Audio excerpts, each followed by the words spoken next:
All right. So today I'm excited because we're going to be talking about a different strategy. So there's a lot of people I know that listen to this podcast that are either in the wholesale camp or the private label camp. But, sometimes the best things in life aren't just picking between peanut butter and jelly. Sometimes we want to bring the peanut butter and the jelly together.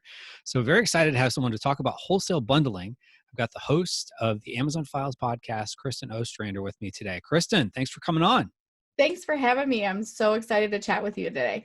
Yeah. So you and I were chatting and I was talking about your methodology for sourcing and adding products. And I know a lot of times people get really hung up in how do you pick a product? And then maybe you have a product and you want to shift things, or, if you're wholesale, how do you get the buy box? And so there's all these different, challenges people have that maybe blending the two models together could give people another edge of selling more products. So I'm excited to dive into this today.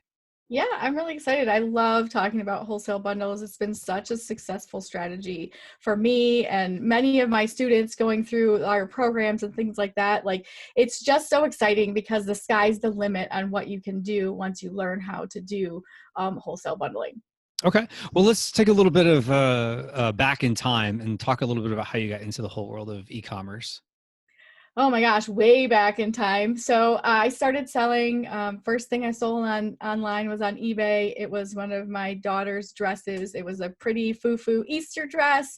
You know how expensive those can be, that they wear literally for 1 hour, one time. And then you've got this, expensive dress you have nothing to do with. And my husband— And they grow out of it. Yeah, I know. And then feast or famine, right? So I was like, well, I've got to find a way to be able to make money from home because I've got these 2 kids and I just want to be able to stay with them.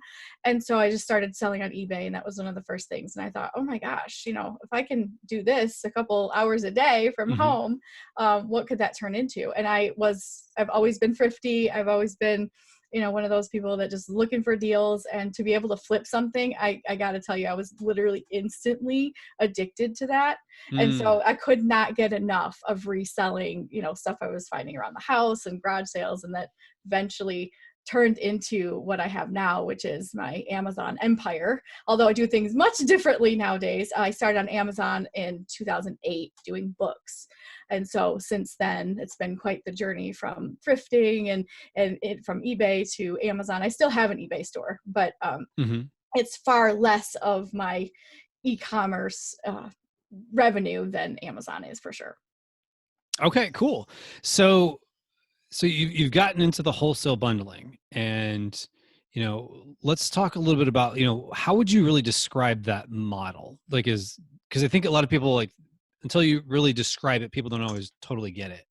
For sure. So just a little bit about the Amazon journey. I went from eBay to Amazon because of thrifting and because of books, and books were selling better there. And as the journey evolved, I realized this isn't quite as scalable by myself.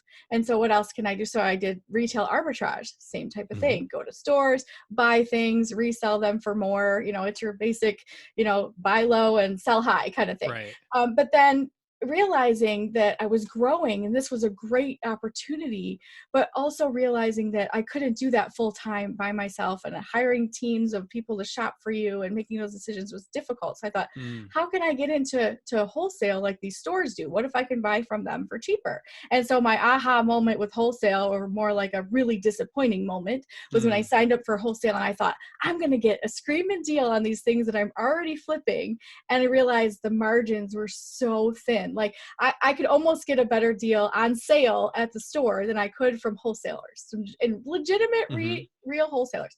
So I kind of had this eye-opening moment of wholesale is not what I thought it was. It was actually the margins are super thin. You've got to do a lot of volume to actually make decent money.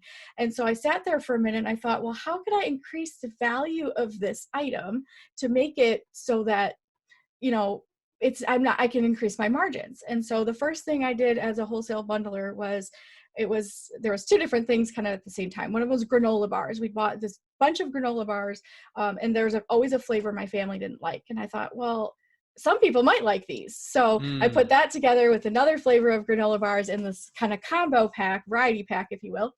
And it took off like crazy. So I started looking for the wholesaler of those items and figured out that I could combine different products together in that people were looking for and increase my margins. Because on one box of granola bars, you're not going to make a whole lot of money. But if you do 3 boxes and 3 varieties that people like, then you increase your margin because you're charging more, you can offer a premium for people to not have to do that. So it is, in essence, wholesale bundling was taking wholesale thin margins that none of us like, Mhm. and putting valuable complementary products together in a grouping or a set, a gift set, if you will, or a variety pack. Those are different versions of saying bundles. Bundles is like an Amazon word. It's not really a buyer word. It's more of a seller word. So bundling or kitting or putting things together in Mhm. sets, kits, or value packs to increase your margin and also increase the convenience for the customer.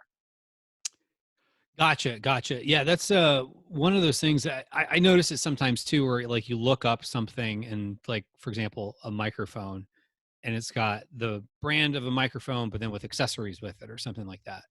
And so it's kind of what you're talking about. You're taking products that could be the same type of product or the product itself and complementary products, right?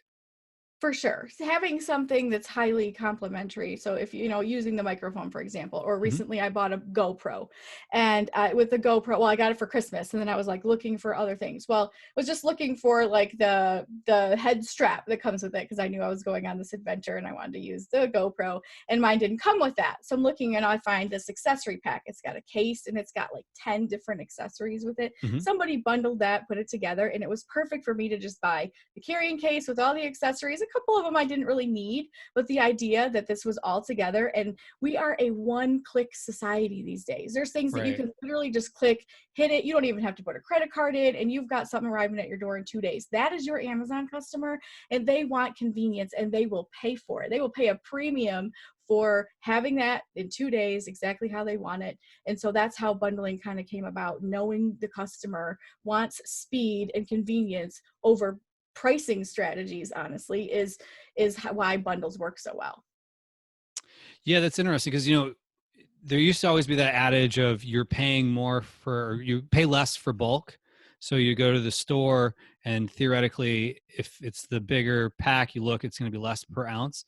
I've noticed that doesn't make sense anymore because a lot of times I'll look and it's like, it might be X price per ounce for cereal, but then I look on the bigger box thinking it's going to be a smaller price per ounce, but it's not. Sometimes it's actually higher. So it's like, for whatever reason, people were willing to pay more for more and more per whatever it is. Well, and honestly, on the reverse of that too is very true. A lot of people like the Costco mentality. Like Mm, I love Costco. I go to Costco all the time. I have a big family, and Costco's our needs. But there are people on the reverse side of the Costco effect where they're like, I don't want 24 cans of tuna or 50 mm, rolls of toilet paper. I actually only just need a little bit, or I need a little bit of this and a little bit of that. And I think that's mhm. where bundling comes in really well, is it creates convenience for your customer because you can give them exactly what they want, not necessarily more or less, and give them exactly what they need. Have you ever bought a variety pack, like we were talking about the granola bars, and you're like, I wish I could customize this almost to be like, I don't like the lemon flavor. And it will literally just sit there and rot or go to waste or get donated because Right. nobody here will eat the lemon. And so Uh-huh. that's kind of the idea, is if you study and learn buying patterns, or your customers, or your niche really well, then you can start creating these bundles, not necessarily customized for each person, but you find a niche of people saying, I wish I could have this, this, and this. You create that bundle for them, and then you've got a whole new set of customers that's buying exactly what they need. And because they don't have to shop around and add 5 things to their cart at once, you've saved them time and money, and they'll happily pay an upcharge, if you will, on their bundles because you've saved them time and money. Okay. Yeah, that I totally get the concept now. So that makes sense. So let's talk a little bit about um how do you come up with the ideas for the bundles? So one of the main things that we teach within our course is to pick something you've already been selling. So if you've been selling something that's done really well for you, start to research that particular product and see what else customers are looking for when it comes to that. What are they, Amazon has come and gone with the frequently purchased together section. Sometimes it's on some listings, sometimes it's not. That's a really good indicator. But you also look at that product listing page and you say, people who bought this also shopped for these things. You look at Pinterest, you look at Google itself, you look at eBay, Etsy, all these other places and see what are related products. If you want to go to the store and you look at something there, merchandising is genius. These people have been doing merchandising forever and ever. We have something to learn from our brick and mortar store owners. They merchandise for a reason. So look at this, like you were talking about peanut butter and jelly earlier. Well, there's a reason why these things are next to each other in a store aisle. And so thinking about, if people do sporting goods, for example, if they play a certain sport, it would be interesting to sell a multi-pack of softballs with gloves or with, other conditioning type things. So you take the one product that you have that maybe is selling really well, and you start looking at the customer first. So you don't necessarily look at all the products first. You look at, what does this customer do with this item? Why do they need it? It's the who, what, when, where, why, and how of the customer. Why are they buying this? What do they need it for? Where is it going to be used? How is it going to be used? What other products are being used along with this item? And then you've built yourself this perfect idea of a bundle, because your customer will show you. Read reviews of the products. Customers will tell you exactly how they're using it and where and what for and what's good and what's not good about it. So if you've got a good best-selling product, read the customer reviews. I don't care if there's 500 of them. You will learn what your customers want to use with this item when you read the reviews. Yeah, and I could see like in the 1-star reviews, oftentimes, yeah, I wish it had whatever. And I see that a lot of times in the 1-star and 2-star reviews, or it would have been nice if it did something, or even the 3 stars. 5 stars, they oftentimes are so happy, but oftentimes the lower stars tell you what they wish it had done. So that And could I think definitely be that's a someplace. perfect place to start. Your competition's mistake is your opportunity. And so it's your opportunity to say, well, you screwed up with this product, but I'm going to make something better with more components and more things. And this customer is going to be super happy. So, that's a great point there, is to really think about like what the customers don't like about all the products and what you could do to create a bundle specifically for that need. Because I can tell you, for every one person that left a review, there's probably 50 that didn't. So if they're still there, they might read reviews and might say, oh, forget it. Like, I'm not going to work with this product. But, thinking about there's that many other people that probably feel the same. And so that's going to be your future customer base if you're basing your bundle on some of the reviews. Yeah, that totally makes sense, because you're looking at what is the customer saying. And so whether it's positive or negative, but oftentimes the negative is cluing us in on something of what, our potential is. So let's talk a little bit about, okay, now you've decided, okay, what you want your bundle to be, which, whether it's you're selling wholesale and you've got successful products that you're selling, or you're selling private label and you want to move more of your product and you're trying to find stuff to put in with it. So where do you go to source things for your bundle? Well, that's kind of it depends question, because of course that depends on what kind of product you're looking for. But say you have a private label product, for example. Maybe it's moving, maybe it's not moving, which is a lot of the case. It tends to be that. Especially with brands that people don't know about, and it's very a highly competitive area. Putting your private label item into a bundle with other things is, I think, a really great way to enhance not only the brand of your private label product, but also the convenience and value for the customer. So when it comes to finding wholesalers, we actually have an amazing video that's called Trade Show Stalking. If you go to mommyincome.com/100, that's just the number 100. Okay. There's a short video of how you can find hundreds of wholesalers by like noon today. Like literally it shows you a method by which you can start reaching out to wholesalers in every category you can imagine.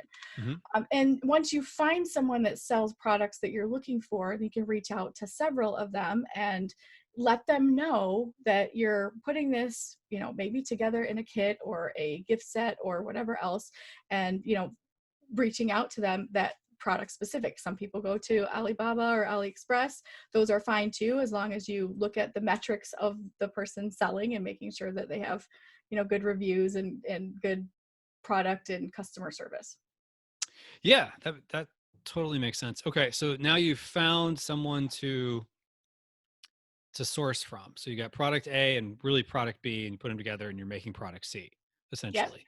So what do you do now when it's like time to launch it? So like are you packaging these things together like in a poly bag? Like what's kind of the best way to get started with all this? Because you can't just like tie them together. Right, right. So yeah, boxes, poly bags, everything else, depending on the product and what you need for that. Hmm. And even going the extra mile of like, I've created a brand that's like, I mean, I'm going to use Kristin's favorite things as my brand name, although that's Right. not it. But the idea is I created this brand. And so I asked Amazon for a GTIN exemption. So I don't have to have UPC codes on all of my bundles. I have a GTIN exemption for certain categories. So I Hmm. can list in the home and kitchen category as my Kristin's favorite things brand, because I'm putting different products together, which then makes me the essential manufacturer, if you will, Right, of these. right. I'm the responsible party. So some of that stuff has like my brand name on it, like with packaging, but you could use a typical poly bag, a box, something like that to put that stuff together. You're creating a new listing for it. And so when you asked about launching, Hmm. this is another thing we teach in the course about the research method. Our research method is like this 12-step, no pun intended with the 12-step program here, but like that we have to do it. It just ends up being 12 steps of, from picking a niche or a category of product all the way to investing in your bundle. There's a step along each way. And each of those steps most of them are research. It's Hmm. researching, exploring the competition and idea validation Hmm. and the bundle ideas, the components, the trend analysis of what you want to do with all these. And with these tools, we don't have to spend a lot of money on launching or doing PPC because we've done all the keyword research ahead of time, knowing we're only going to sell what customers are actually looking for. And so customers are typing in stuff to Amazon every single day. And if you are in a place where you can interject your product and solve a problem or meet a need for that customer in a place that's not saturated with tons of competition. I think that's what a lot of people do wrong on Amazon is it, oh my gosh, this is a really bestseller. I'm going to go make my own private label version of this best-selling product and I'm going to launch it and I'm going to make millions. And Hmm. let's be real, that's just not how it goes. Okay, so let's talk a little bit about now when we're launching this the product. So like what kind of numbers are we looking for? Like, and I know it probably depends, but are we looking for something that's going to sell 20, 30, 100 a day, or go broad into several bundles that might sell a couple? It's more of a wide type of thing. Hmm. So I have about 200 bundles Okay. to date that we sell on a regular basis. These are, and then when seasons come and go, we have some seasonal percentage wise, but evergreen daily selling products. Now, each one of my bundles, I don't sell more than 300 units of almost anything. There's a couple outliers that sell more than that, but I don't sell more than 100 to 300 units of any of these in any given month. Mm. So instead, what bundling has done is increased my profit margin. So I don't have to do volume. I just increase my profit margin by making these sets and these kits that people can buy all in one convenient pack. And then I just get more money per sale rather than trying to make 5,000 sales in a month. And so Hmm. we go wide in a couple of different niches and we have varieties. I'm all about varieties. Once you find one bundle that works, figure out a way to make a variety for that. And so Hmm. if this one person likes brown and this person likes black, now you have Right. brown and black, and now they're both doing well. Of course, one will always do better than the other. That's just how the world works. But because then you're working smarter. You're not doing all of that research all over again. You're just adding another variety or another theme or another color to something that is already working. Gotcha. Because you could test out a few different types of bundles, and then to your point, like you start going, wider within that of brown, black, whatever, as opposed to just the black one. So now you have the brown one or the red one. Now, do you ever have to be cautious of what you put in the bundles? Like, for example, like, could you do an Elsa doll from Frozen and like a Mickey Mouse doll, or do you have to watch out sometimes for certain brands? So for sure you have to watch out for certain brands. A lot of people think they can just jump right in. I'm going to make this Star Wars bundle and I'm going to use all this. Well, there's a lot of restrictions on certain brands Mm, and products, and there's also things you cannot get GTIN exemptions for. And so you cannot file for a GTIN exemption for Disney toy products. They won't give it to you, so you have to think about it. I think the misnomer here is that a lot of people think they have to sell big branded items, well-known hmm. household name branded items, in order to make seven figures on Amazon. And I can tell Right. you right now, that is not the case. I sell generic. And when I say generic, I just mean like things you don't think about that have a brand, like, bungee cords, or, paper clips, or tarps. These are Hmm. things people just go buy and they could really care less, like, who made this or how. It's just something everyone needs and is buying. I mean, what's the brand of the HDMI cord you purchased? Like, Mm, really know, or we're just like, right. this is 10-foot HDMI cord. It's going to be here in 2 days from Amazon Prime. Add it to cart. So that's the kind of stuff I want to make sure people understand, is it doesn't have to be this well-known brand name type stuff. It just needs to be something that meets their needs, that it's convenient, that's in the right size, shape, color that they're looking for. Because people don't often, if you're looking for shoes, like, Hmm. Nike Air Jordans, of course you're going to put that in like the search box. But like, if you're looking for you know kids for, or gifts for a 8-year-old boy, Hmm. some people type that into Amazon. And so if your bundle's coming up Mm, as a gift for an 8-year-old boy, because you have that in your listing and in your keywords and everything else, then your amazing, Star Wars bundle might come up, and you don't have to even mention, the brand names and things like that. So branding is very important, because there are some things you just won't be able to brand because of UPC issues or brand restrictions or things like that. But um, we don't go after brands for a reason. We like to sell things that are widely purchased, yet don't really have a brand following, kind of thing. right. Because you could get like, I'm just thinking off the top of my head, because I think you mentioned rubber bands, staples, and post-it notes together. And maybe that's something that people are really looking for, but because you see it from the all purchased together, so you just put them all together and here it is, and probably charge a little bit of a premium for that. And the nice thing is for you as the seller, if Amazon's fulfilling it, it's one fulfillment fee, as opposed to if you sold them a thing of post-it notes, a thing of staples, and a thing of rubber bands. So you're Yeah. saving there too. That's the financial aspect of it, the return on investment, the profit margin there is that if you sold a box of staples, for example, and Amazon's taking their chunk off of that, and you might make $1.50, but then you're putting that in with a kit that you make $2 on this and $5 on this, and all of a sudden your profit is now $10 per bundle. You have the one fee, and part of our strategy is hands off. So we send all of our bundle components and all of our inventory to a prep center. They put our bundles and kits together and they send them to Amazon. So I don't even have to touch my product anymore. And that brings really true freedom to my business. I can go anywhere in the world and still have my business up and running and moving without me touching, receiving, or moving product at all personally. Gotcha. So you're not even touching the stuff. You send it to a prep center. You say this goes with that, and you put on this label or something like that. Mhm. Yeah, Okay. we have communications with them. We use spreadsheets and different, sometimes I send them, if it's a brand new one, I'll send them like a photo of what I want it to look like, or maybe packaged this particular way, or I just get on the phone with them and be like, okay, you got this new thing, here's how we're going to do it. And it's just amazing. So that has really allowed us to scale so much more, because I can be anywhere in the world and still be able to research products, look for products, send products, all that stuff, without sitting at a warehouse door wondering when my delivery's coming.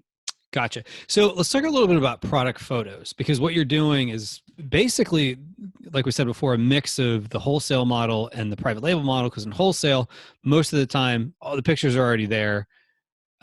Whereas private label, you have to make everything yourself. So this is kind of more, in that regard, when you're creating the listing, it's kind of like private label. So if you're not touching the product, are you sending it to yourself at least the first time? Yeah, I will request samples, or I'll actually purchase some. Like I'll purchase Mm. one. If it's a wholesale company that won't send samples, most of the time they will, especially if it's just 1 or 2 items that you're Hmm. looking for. Private label, obviously, if you're importing, you're going to pay for your sample, which is fine. You should, it's something you should do to Right. pay. People are used to that. Hmm. Right. And so, but if you have the products there, it depends on what you have. Most of the products I'm ordering are from wholesale companies that already have digital high res pictures that I can make a collage out of. So the what comes in is if you want to show your packaging. This is particularly important if you're making gift sets that the customer intends to ship to little Johnny over here, or it's a Oh, baby gotcha. shower gift and they plan on shipping it as is, as the gift, Uh-huh. to where some people buy gifts and then they just buy it so that they can put it in a gift bag and go to the event. So it depends on your customer and what you need, but most, if not all, of pictures can be done via making a collage, Canva, any sort of, I'm drawing a blank on all the different photo editing stuff, Right. Photoshop and all that kind of Hmm. stuff. But like you can Photoshop those things together as long as you have permission from your vendor to use their high resolution pictures. Oh, They are that's a good one. Yeah. they're professionals. They have paid big money to have pictures of their products. So use them. If you're buying from them, ask them for their high resolution pictures, use them on your listings. If you have to have one taken, you want to show the whole grouping all together, which we do. That's when I just order one as a sample. Or Hmm. once the prep center gets it, I'll say, will you send me one from the stock? And then Right.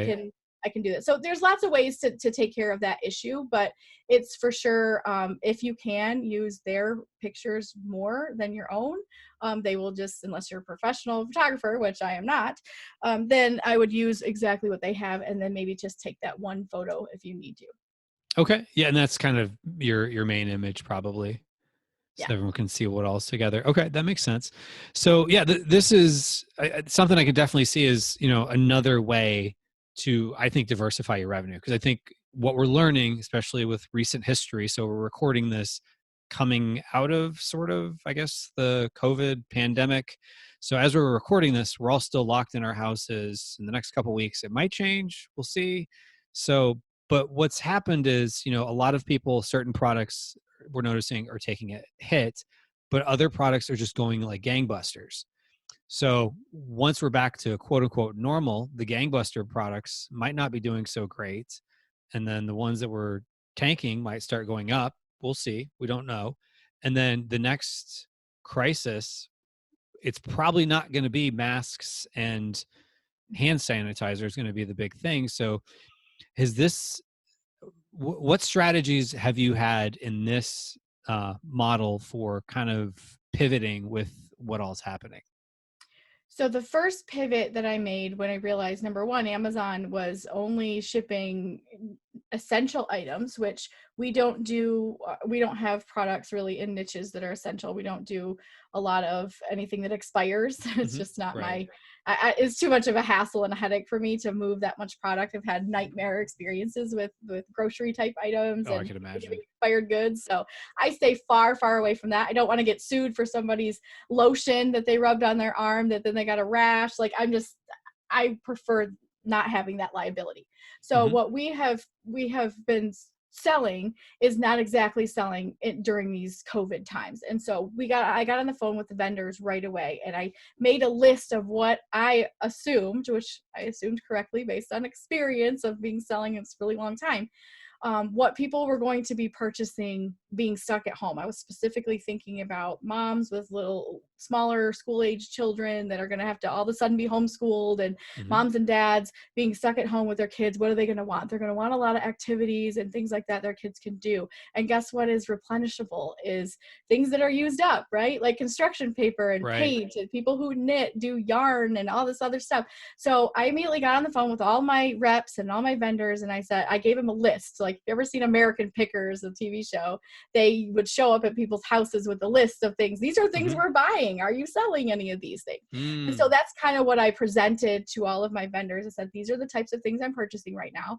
These are the things that if you have them, if any of these companies are shipping, and they're, working because the country's been shut down. I mean, some places are more affected than others. I'm like, please be Midwest. Like the Midwest isn't really as affected as everyone else. And so I reached out to them, and within an hour or two, I had vendors coming out of my ears saying, this company's shipping and they've got these. And I've sold a lot of puzzles and paint and just different art supplies that I knew people were going to be constantly using up as they're sitting at home. And so although those are non-essential items that Amazon really wasn't shipping, I merchant fulfilled them myself during these crazy times so that I wouldn't have to deal with, because FBA wasn't even allowing. So being able to make an instant pivot like that is really helpful, to have all of those vendors available for me to reach out to and be able to buy completely different products than I was selling 2 months ago. Yeah, because really the thing of it is I've learned is, for those of us in the more private label side of things, if you've got all your chips on the table because, you were buying a bunch of stuff to come to you right either before or after Chinese New Year, and then all of a sudden this thing hits and maybe you got your stuff into the warehouse in time. Maybe you didn't. Maybe all the stuff is there, but you're just not making the sales. So all of a sudden, how do you pivot? So this is a good way to pivot, where you could even take the products you already have in stock, bundle them with something else that might be complementary. And are you finding it pretty simple to find the vendors? Because that's one of the big complaints I've always heard for folks in the wholesale side of things, is the difficulty in finding vendors. Or what's the So the feedback you get there? finding vendors isn't the problem. The problem is getting certain vendors to say yes to third-party sellers. We've Right. got in the wholesale world, when you start using the word Amazon, I call it the scarlet letter, right? Mm-hmm. The red A that you don't walk around telling everyone at first. Now, Right. that I'm an Amazon seller, say yes or no. I mean, that would be so much easier to just walk in or not. But I prefer the relationship approach. So Mm, I really, I go to trade shows. I like to speak with human beings because emails are really easily lost, thrown away, forgotten, whatever else. deleted. But Yeah. if you meet someone face to face and you have a conversation with them in their trade show booth at the trade show that they're at, and you let them know, we talk about the bundle conversation. Mm-hmm. So this is one of the, y'all are getting the secret sauce here today. This is kind of one of the secret strategies that we teach about bundling, is having the conversation and saying, I would love to include your product line in my gift set. And this is how I'm going to do it. I'm not going to directly compete with you on Amazon or any of your other Amazon sellers. I'm going to take your product A and put it with my gift set. And this is going to make it great. And so you've got your brand representation in there from the company you're trying to court. And you say, look, I've had people tell me no. I put a presentation to one of the vendors to say, look, this is how I plan on representing your product. Can you please say yes to me? I will not compete with you directly. I will sign whatever paperwork you want me to, but I'm only going to sell your item in specialized bundles that I'm creating. So I'm not direct competition. And when you say that, their ears perk up. 9 out of 10 times, they're not the decision maker. And so you want to make sure that that information gets to the decision maker, because the representative that's there, usually, unless they're, family owned company or something, it's not going to be the person that can say yes or no to you.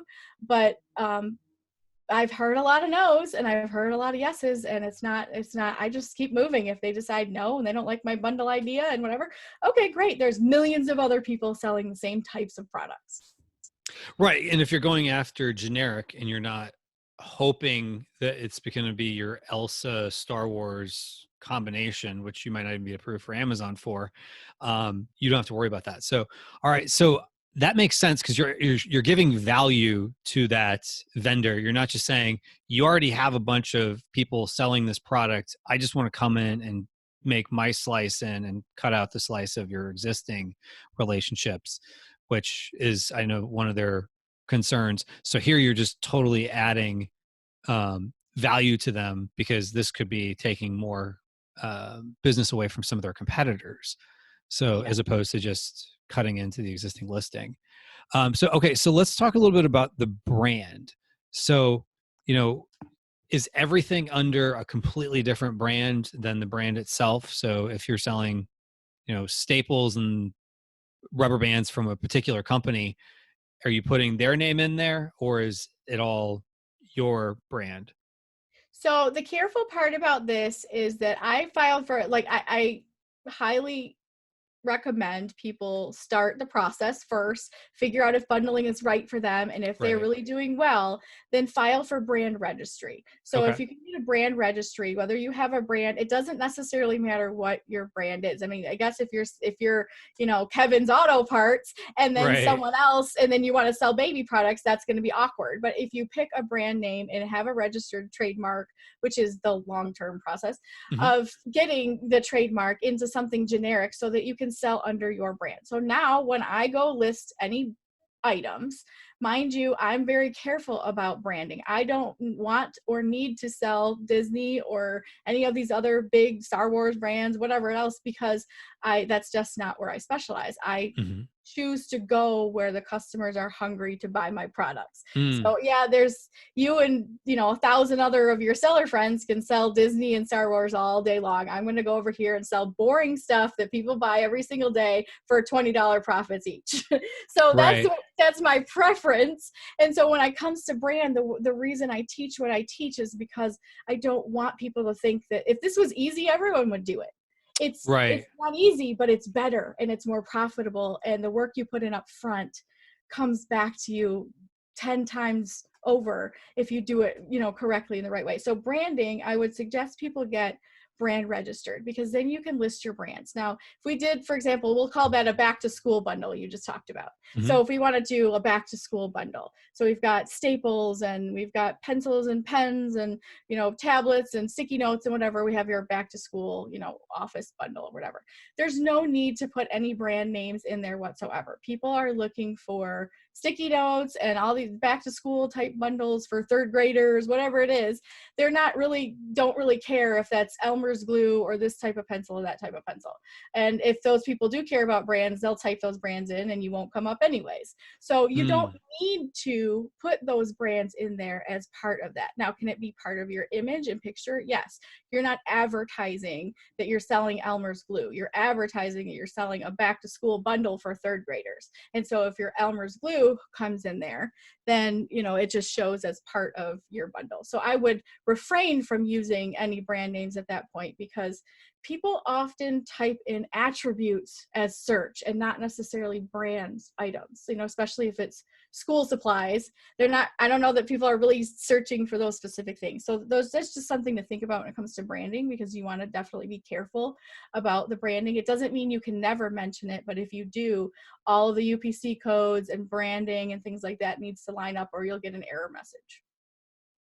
Oh, gotcha. Gotcha. So okay. So that's a thing that private label sellers probably aren't used to, is we just go out and get our own UPC codes or have a GTIN exemption, but let's just assume you're getting your own UPC code. Oftentimes it's not, for a lot of people, it's not actually purchased from whoever it is that the UPC That's codes right. originate from.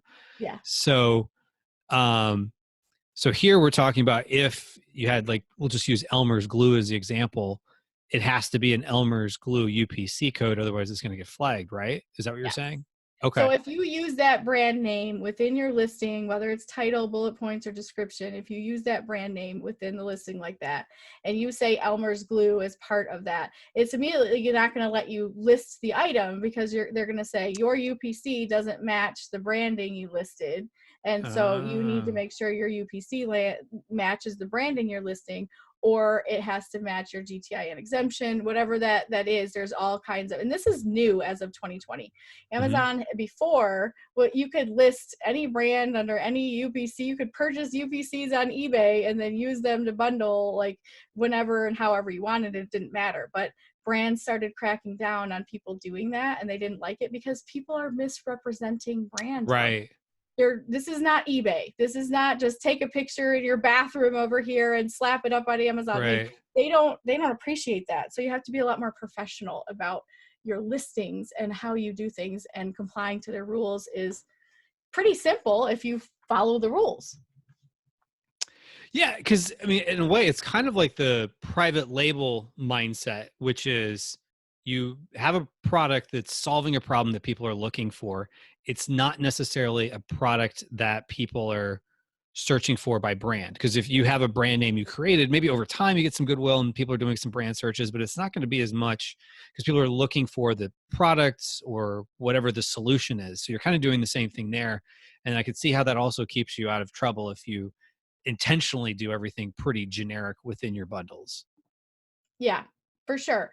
Because I think that's what I like to people to focus on when they are creating bundles is number one, that customer, meeting that need, putting a product out there, not just to let me slap these three things together Right. because they're frequently bought together and hope to make some more money. Like, no, you actually have to do research. This is real work, people. This is not Right. get rich quick. This get rich really slow. Hmm. And I know no one wants to hear that, but it doesn't have to be that slow after you learn the process and you put a couple things out there and you're like, wow, I really nailed this.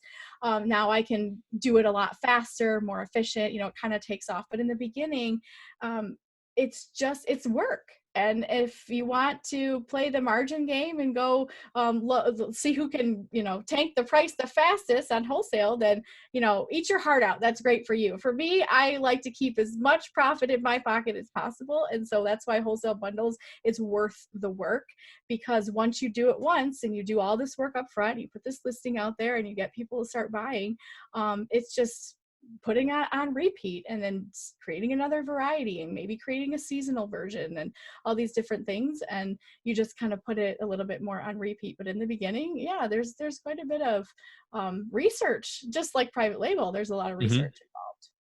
Yeah, I like this model because it's, like we said, it's the best of both worlds. So if you are a um, wholesale seller and you're looking to get into private label, this could be a way to do it because you're dabbling in, now you got to create listings and things of that nature. And if on the other side of things, you're a private label seller and you want to have the ability to pivot a little bit more, but you still like to use your creativity and owning the listing, you get that. So you get kind of the best of both worlds.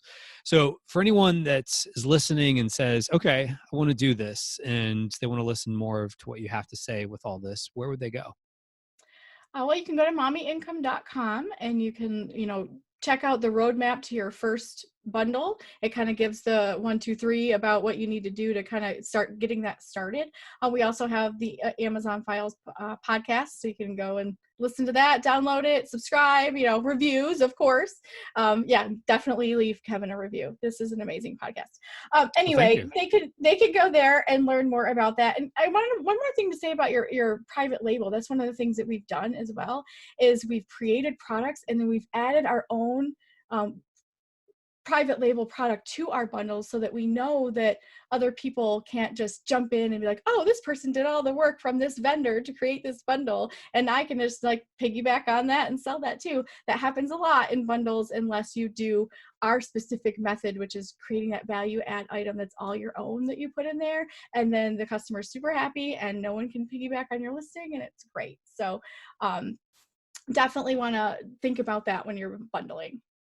You know what? I have to parrot that because that is such a good point. One of my most popular products over time was an add on to another product. That product failed, but the add on product has been one of my most successful products over time. So it's those little things you can do to test and tweak as opposed to go all in on neck pillows and try to get the neck pillow to work, sell 30 of them a day, and then everyone's gunning after you. Because even my private label philosophy has always been go wider and sell more that are selling fewer per day. The thing I like about this is it gives you the chance to do even more with that.